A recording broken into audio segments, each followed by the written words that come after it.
नमस्कार मित्रांनो, तुमचं पीयू स्टोरी टेलर या चॅनलवर स्वागत आहे। जर तुम्ही आमच्या चॅनलवर नवीन असाल तर चॅनलला सबस्क्राईब करायचं विसरू नका आणि समोरचं बेल आयकॉन आहे त्याला प्रेस करून नोटिफिकेशन ऑल करायला विसरू नका। धन्यवाद। चला तर सुरू।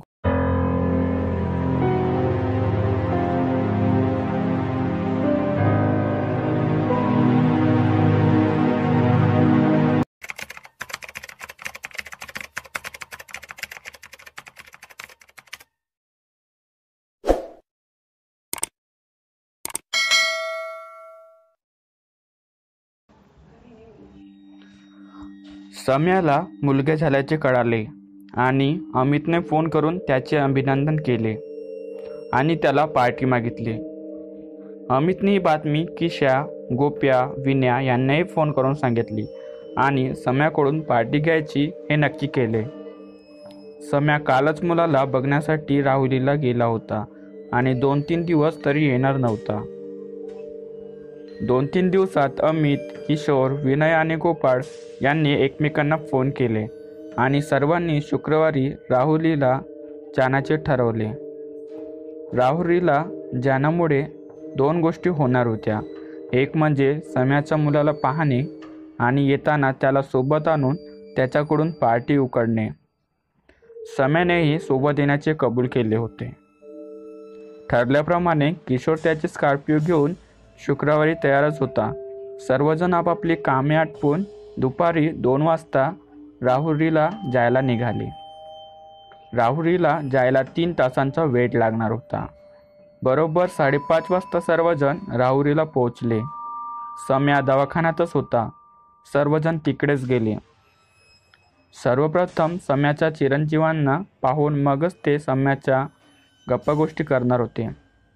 चिरंजीव आईचा चेहरा घेऊन आले होते। सर्वांनी वहिनींचे अभिनंदन केले, त्यांच्याकडे पेढे मागितले आणि काही वेळाने सर्वजण हॉस्पिटलच्या बाहेर आले।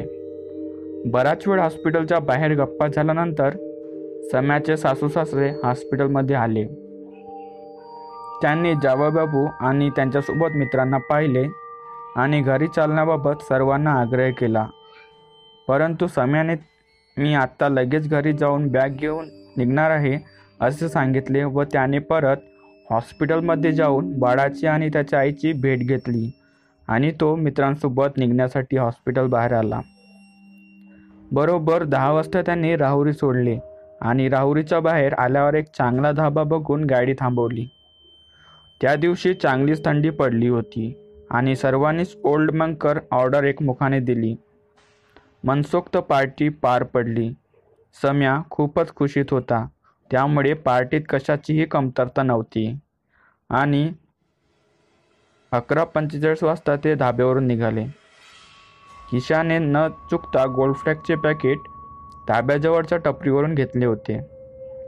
गाडीत बसल्याबरोबर विन्याने आणि किशोरकुमारची गाणी लावली आणि सिगरेटच्या धुराने गाडी भरून गेली होती। राहुरीपासून 40 ते 50 किलोमीटर अंतर पार झाले होते।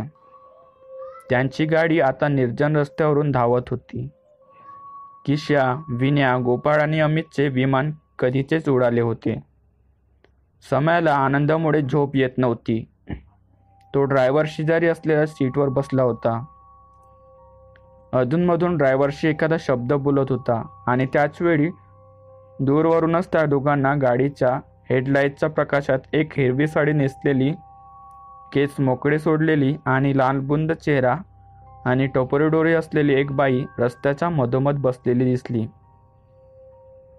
तिच्यासमोर काहीतरी होते। ड्रायव्हरने ती बाई जवळ येताच गाडीचा वेग एकदम कमी केला आणि तिच्यापासून काही अंतरावर गाडी थांबवून सम्याकडे पाहिले। सम्याही त्या बाईकडे पाहत होता। त्या बाईसमोर एक मोठी पत्रावळ होती आणि पत्रावळीमध्ये ढिगभर भात होता आणि ती बाई एकटक समोर पाहत होती आणि दोन्ही हाताने मूठ भरून भात घेऊन तोंडात अक्षरशः कोंबत होती। तिच्या एकंदरीत अवतार पाहून सम्याची ओल्ड मंकने झालेली हलकीशी नशाही खाडकन उतरली आणि त्याने घाबरून अमितला हळू आवाजात हाका मारायला सुरुवात केली। सर्वांना हलवून उठवण्याचा प्रयत्न केला, परंतु सर्वजण गाढ झोपेत असल्यामुळे सहजासहजी उठेनात. म्हणून सम्या गाडीच्या मागील भागात गेला आणि त्याने जोरजोरात हलवून एकेकाला जागी केले. काय झाले म्हणून सर्वजण सम्याला विचारू लागले. त्यावेळी सम्याने गाडीच्या उजेडात बसलेल्या बाईकडे बोट दाखवले आणि समोरच्या काचेतून बाहेर बघताच त्या बाईचा एकंदरीत अवतार पाहून सर्वांची झोप आणि नशा एकाच वेळी उतरली. सर्वजण घाबरून गेले होते आणि काही न बोलता फक्त एकमेकांकडे पाहत होते. सम्याने ड्रायव्हरला बाईच्या डाव्या बाजूला गाडी जाण्याइतपत जागा आहे हे कोणीनेच दाखवले आणि गाडी तिकडून घे असे सुचवले. त्याप्रमाणे चेहऱ्यावर फारशी भीती न दाखवता ड्रायव्हरने गाडी बाईच्या डाव्या बाजूने वळवली आणि अगदी तिच्या जवळून गाडी पुढे घेण्यास सुरुवात केली. गाडी बाई बसली होती त्या समांतर रेषेत आली असता एकदम कोणीतरी एकदम ताकदीने थांबवल्यासारखी थांबली. ड्रायव्हरने गिअर बदलून पाहिले, एक्सलेटर पूर्ण दाबून पाहिले, पण गाडी काही किला पुढे सरकेना. ड्रायव्हरने हरतरेचे प्रयत्न करून पाहूनही गाडी पुढे का सरकत नाही हे त्यालाही कळेना.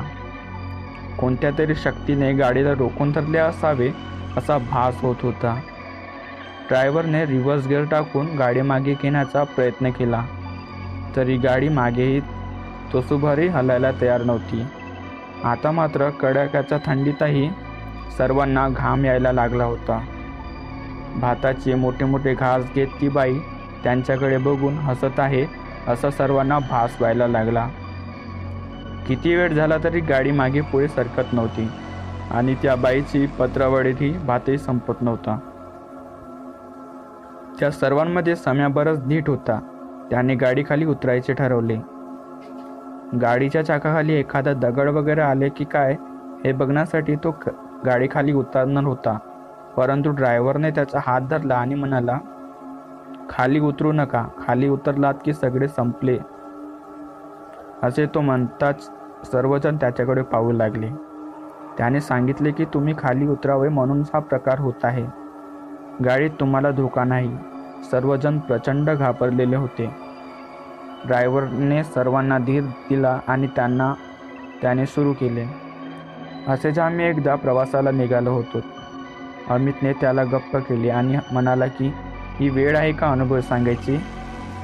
गप्प बस आणि काय करायचे ते सांग. एव्हाना सर्वांनी देवाचे नाव घ्यायला सुरू केले होते. तेवढ्यात सम्याला काहीतरी सुचले.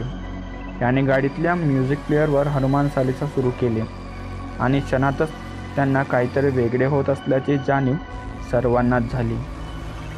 हळूहळू त्या बाईच्या चेहऱ्याचा रंग बदलू लागला. तिचा चेहरा पूर्वीपेक्षा अधिक भेसूर दिसू लागला, पण त्या भेसूर चेहऱ्यावर एक हलकीशी वेदनाही दिसू लागली. तिच्या ओठातून एकदम रक्त येऊ लागले. ती सामान्य राहिली नव्हती. तिचे रूपांतर एकदम पिशाच्यामध्ये झाल्यासारखे दिसत होते.